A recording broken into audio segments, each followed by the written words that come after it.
Right. Hey, good afternoon, good evening, good morning, whatever time it is. It's Will back with Letters from God, and here we are to drop another episode. This episode, I start out with a story that took place a little over 3 years ago, July 20th, actually, 2018 to be exact. I had been dumped, I don't know, maybe a month and a half prior to that by my girlfriend at that time.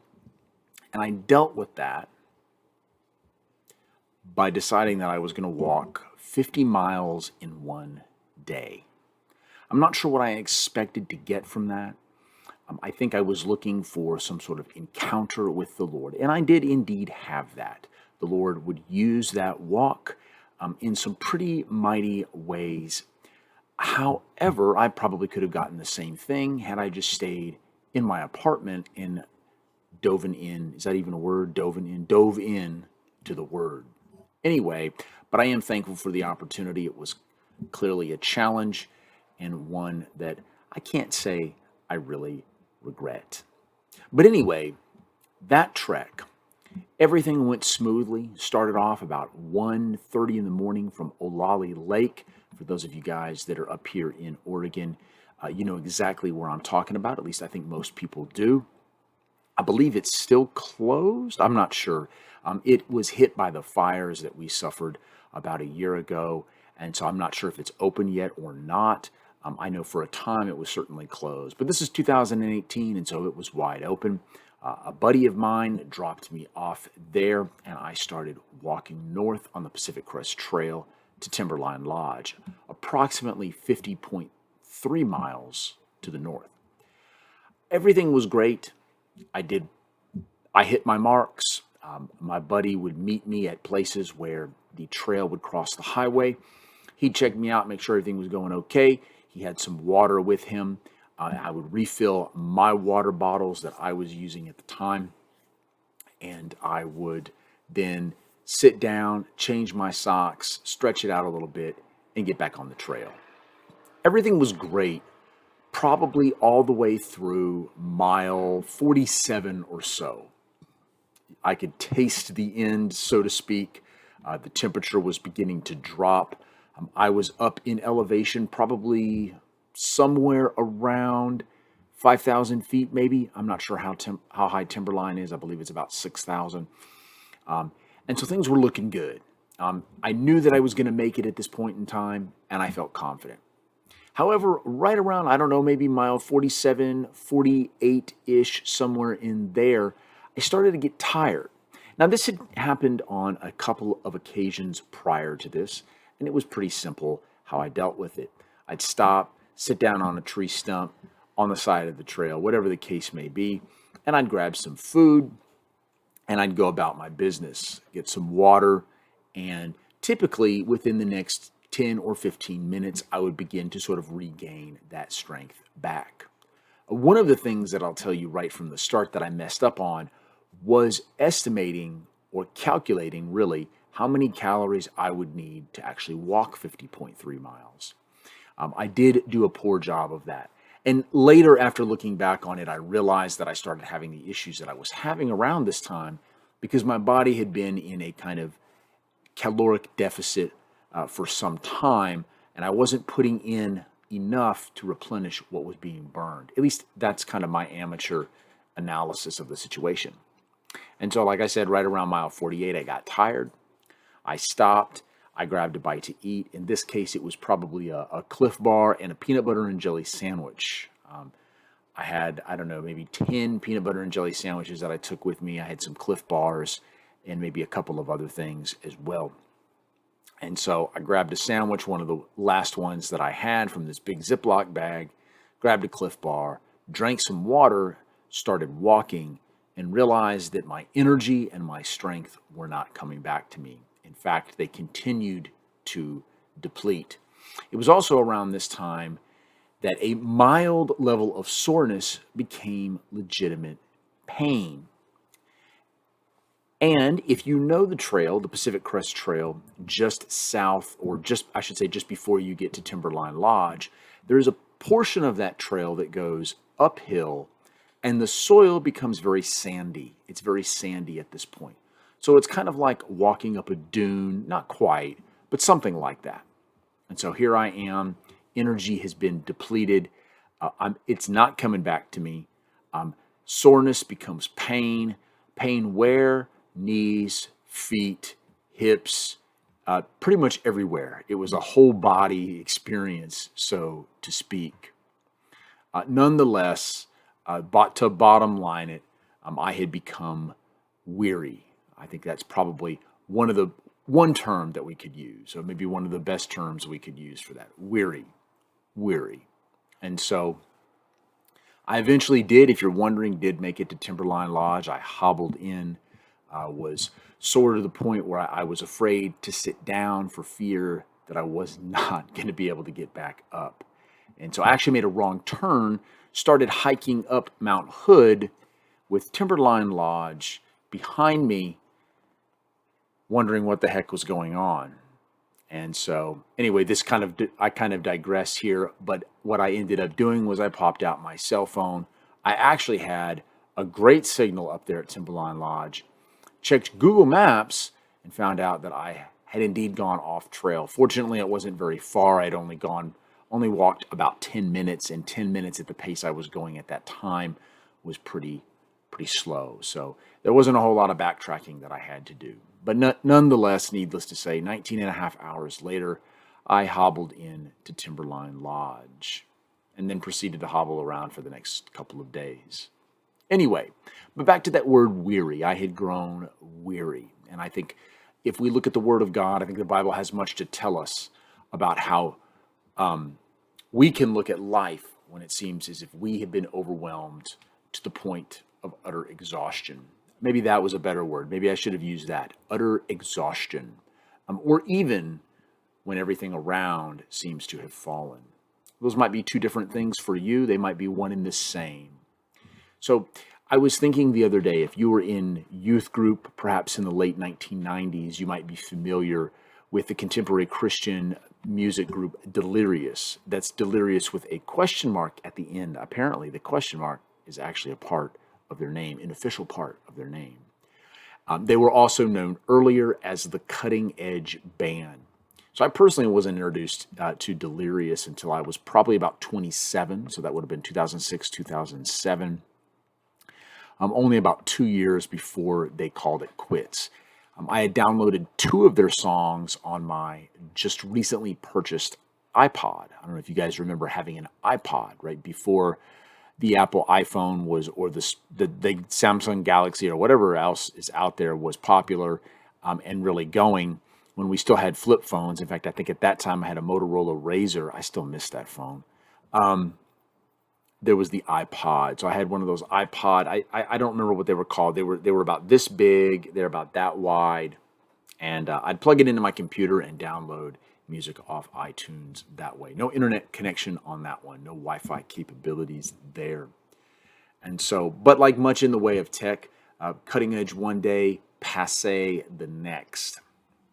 And so, working with the crowd that I do, the middle schoolers, 8th graders, we might replace passe with laughable, right? That seems to be the response to anything that used to be cool, but no longer is, and is usually, as I'm learning, attributed to boomers for whatever reason. I had to correct a student actually the other day as we were talking about Facebook, and in fact, how this went down. I have to say this by way of confession. I am teaching a very basic coding class, and I was talking about people who were, I don't know, maybe well-known computer programmers, and I had a picture of Mark Zuckerberg up there, and I referred to him as a worthless human being. So I'm just confessing that right now. I shouldn't have probably said that. However, I had a student say that Facebook was for boomers. Someone first said it was for old people. Another student said, yeah, boomers. I said, well, most boomers have trouble using Facebook. At least the boomers that I know do. And I said, maybe Generation X, maybe Gen X would be a better group to use. Now, you may disagree with that. I don't really know. I'm not even sure I really care. But I was kind of excited when another student actually pointed out the fact that I belonged to the very tail end of Generation X. That elation was kind of quickly replaced with a bit of disappointment as I realized that I was indeed actually that old now.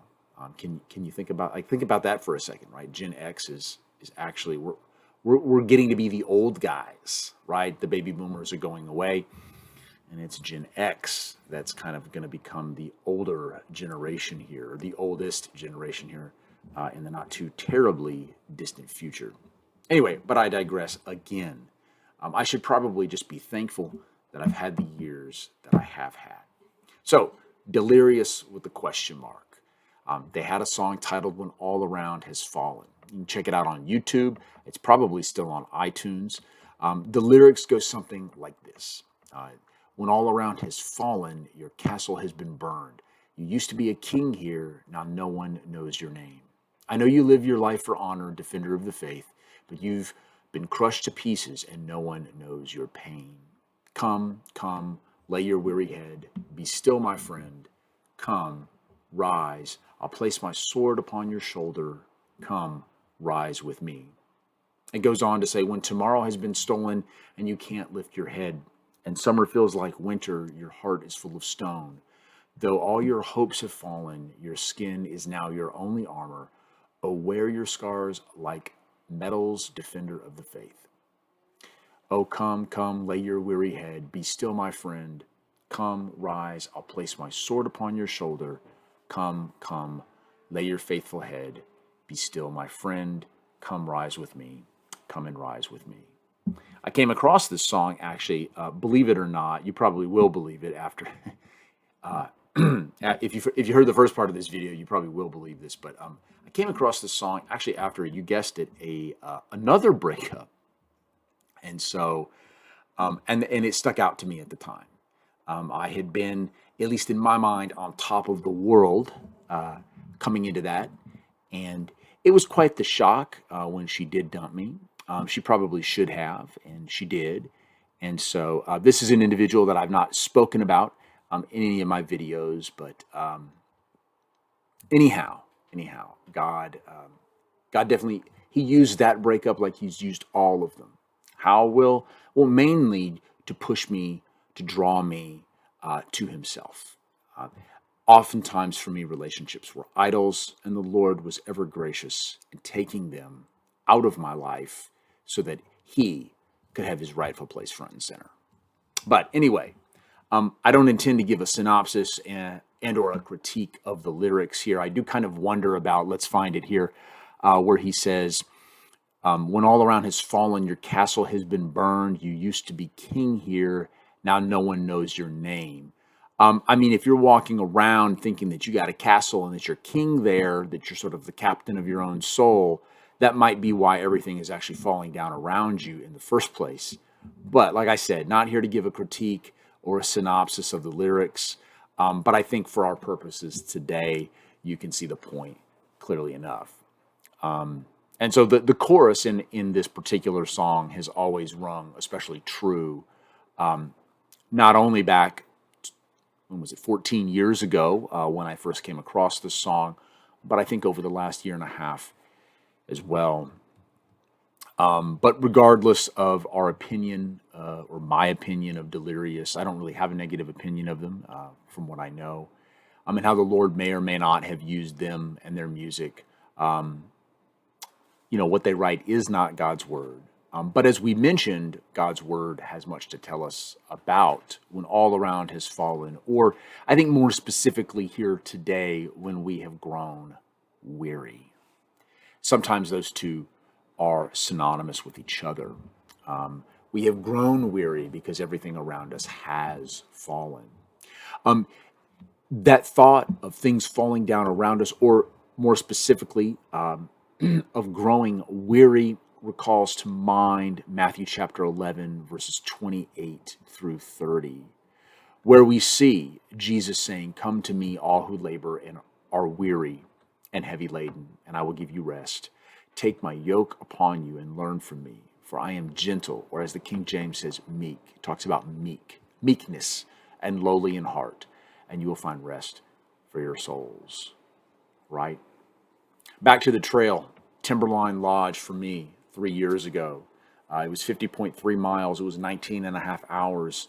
Like I said, my knees, it was really my knees were so stiff that I was afraid to sit down for fear of not getting up. And the list could go on. I learned that on a normal day, actually just here today, not that long ago, I learned that on a normal day, speaking of the human body, our heart will beat around 103,000 times. Our blood will travel 168 million miles as our heart pumps approximately 4 ounces per beat. We'll breathe about 23,000 times, inhaling what amounts to about 438 cubic feet of air. Our stomachs will take in 3.5 pounds of food. This is on the average. Some of you guys are like, man, I ate 3.5 pounds just 15 minutes ago. But on the average, and about 3 quarts of liquid. This might be kind of gross, but apparently we'll lose about 1 pound of waste. If you're a guy, you'll speak 4,800 words. And if you're a woman, you'll speak around 7,000 words. And you'll move 750 muscles and exercise 7 million brain cells. So after reading that or hearing that in your case, I'm sure that there's no doubt as to how and why we become physically tired. But I think you and I both know that there's much more to being weary than that which is just physical. It is sometimes that bone-crushing or that soul-squeezing fatigue that leaves us leveled and really wondering if we can even go on. It's the weariness that might come from betrayal or abandonment or abuse.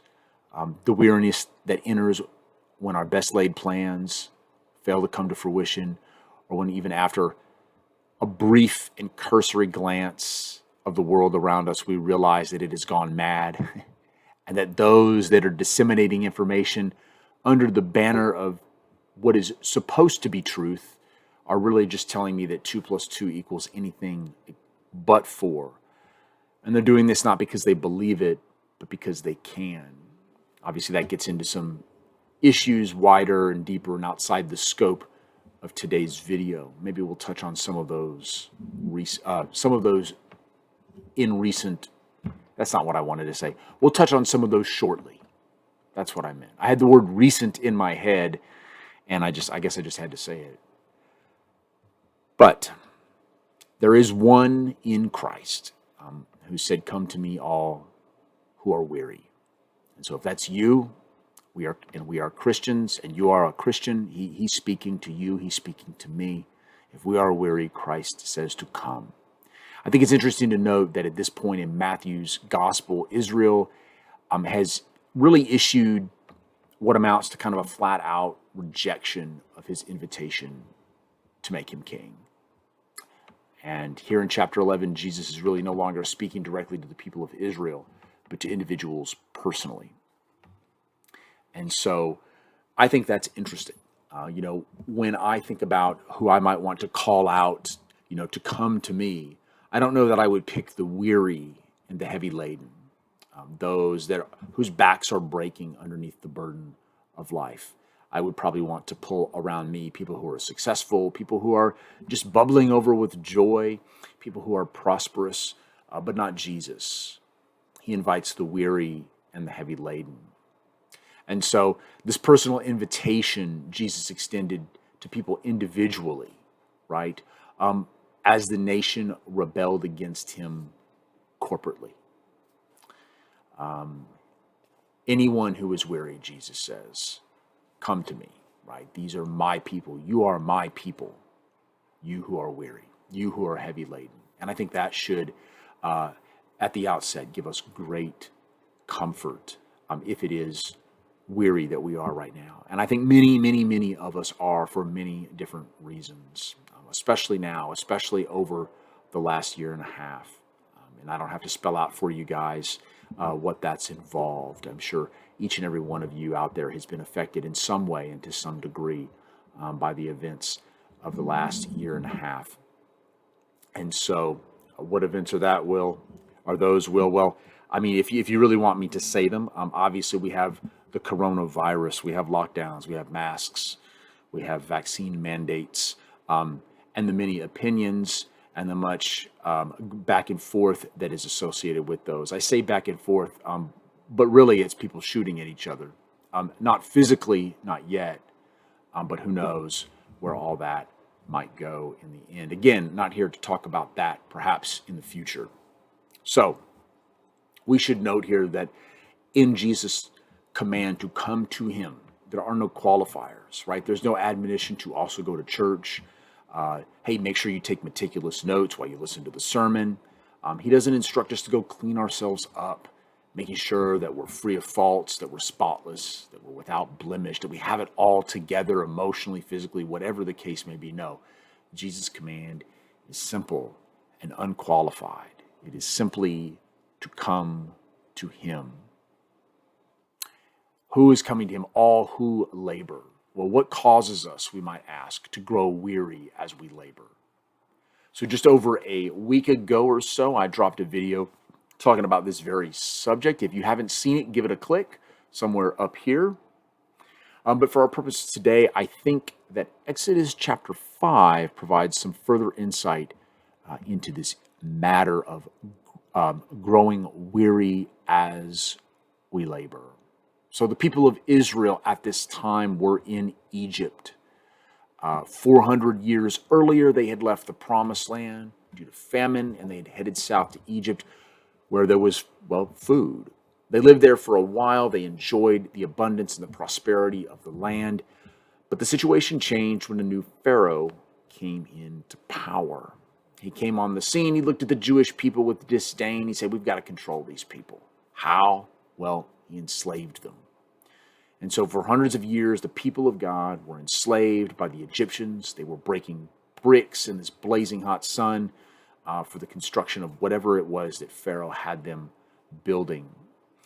It has been documented, and I haven't verified this, but I did come across this information today, that the Israelites baked enough bricks to build a wall 10 feet high and 5 feet thick from LA to New York City. And so when Moses said, in response to this, finally, let my people go, Pharaoh answered by saying this, and I'm going to get to that. It's Exodus chapter 5, verses 7 through 9. Exodus chapter 5, 7 through 9, and we're going to take a look at that. We're going to see what Pharaoh had to tell Moses.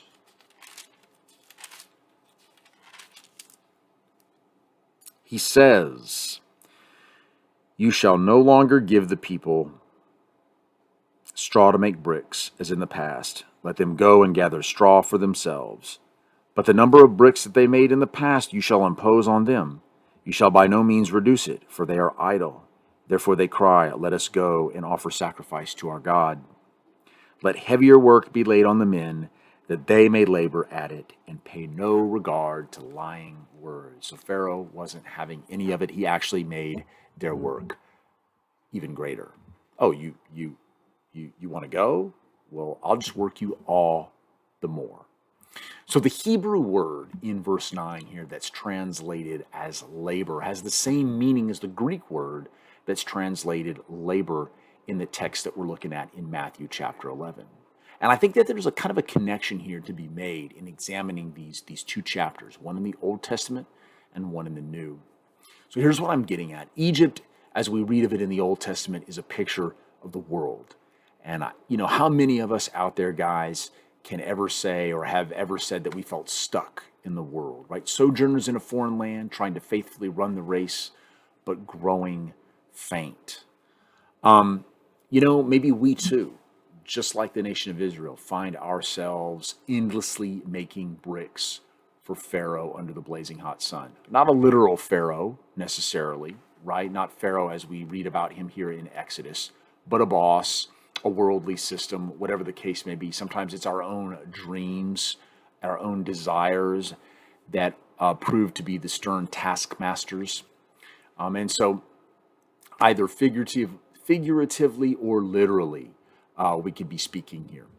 I think oftentimes this is kind of, as I hinted to earlier, this is of our own choice, right? We seek peace, wisdom, satisfaction, validation, all from the wrong things, right? The things of Egypt, the things of the world.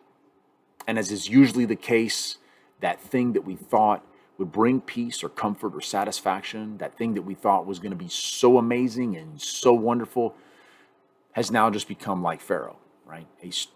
A stern taskmaster, an unforgiving, stern taskmaster.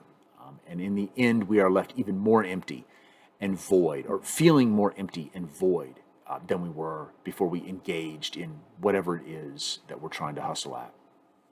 But Jesus says, come to me. Throw off your God's little g and come to me. We have a tendency to think that I'm going to be so happy if I accomplish this one task, or when I reach this goal, or when I get this business, or I get this toy. And we labor and labor and labor until we finally say one day, listen, this isn't working. It's not working out the way that I thought it would, or that I thought it could. The way that the world has presented it to me has proven to be a lie. And so I think the sooner that we get there, the better, but sometimes it takes a minute. And in the end, we find ourselves miserable and tired and weary and run down and hopeless, and oftentimes wondering if we can ever go on anymore. Come to me, all who are weary and heavy laden.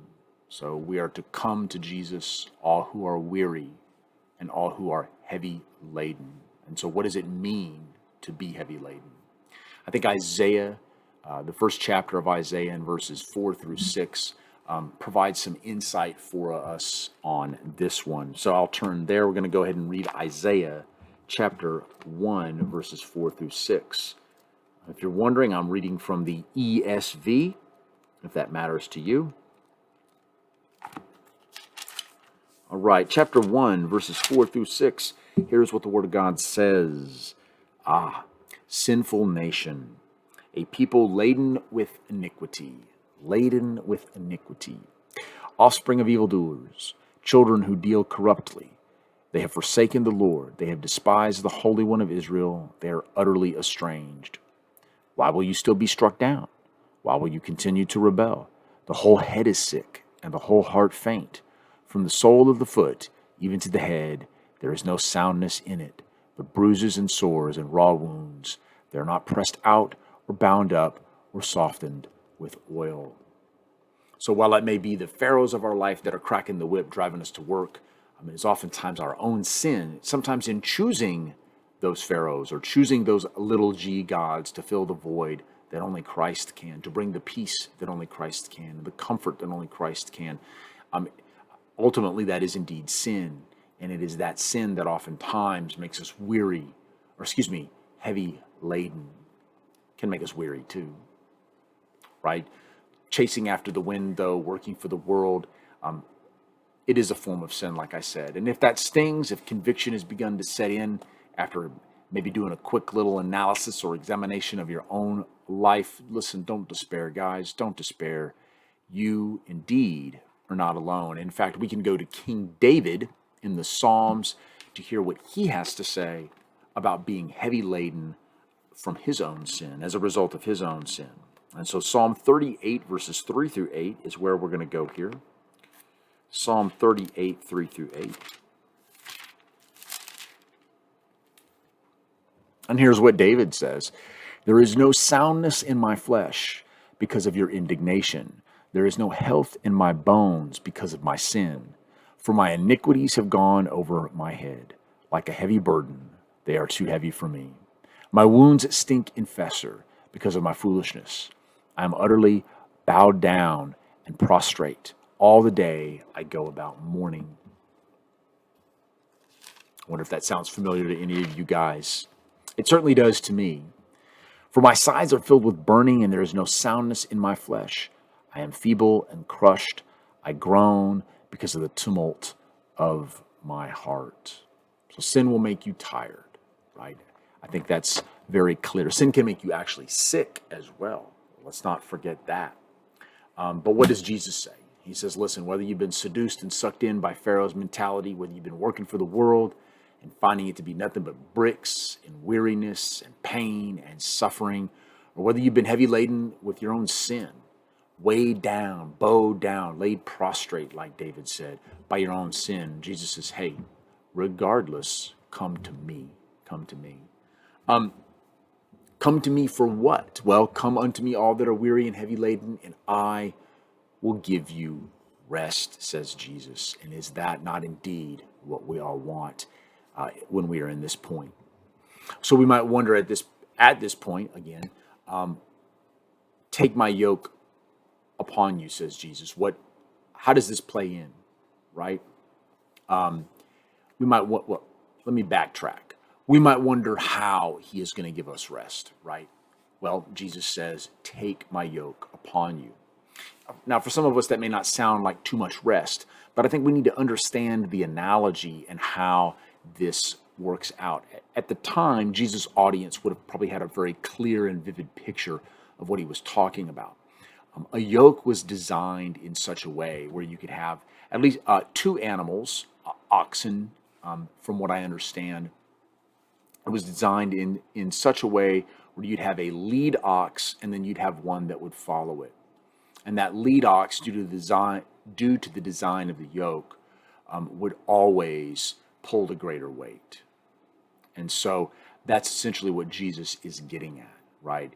He's saying, let me be the lead ox, right? Go with my flow. Go with not your own desire to know what's going on, right? We often want to know what we don't need to know, and we want to change what we can't change. And Jesus tells us here he's got that. All right, cast that burden upon him.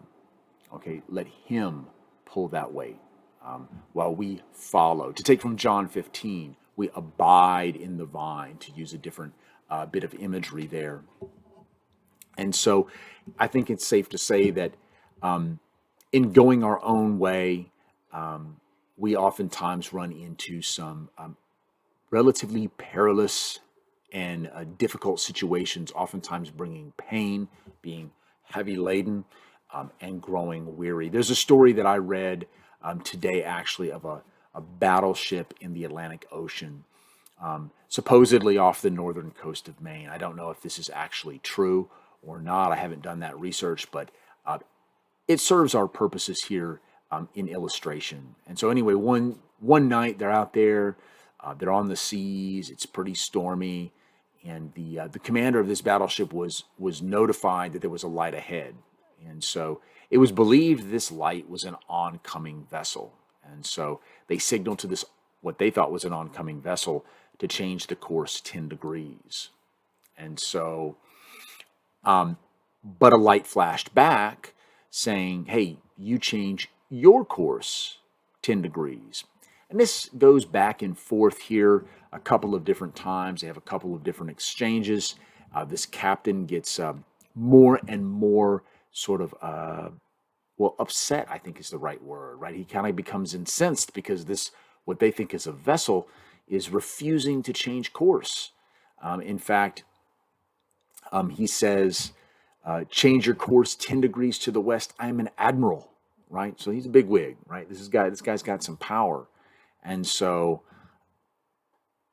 what they think is a ship flashes back, change your course 10 degrees to the east. I'm a seaman third class, which I think would be like an E4 or something like that, right?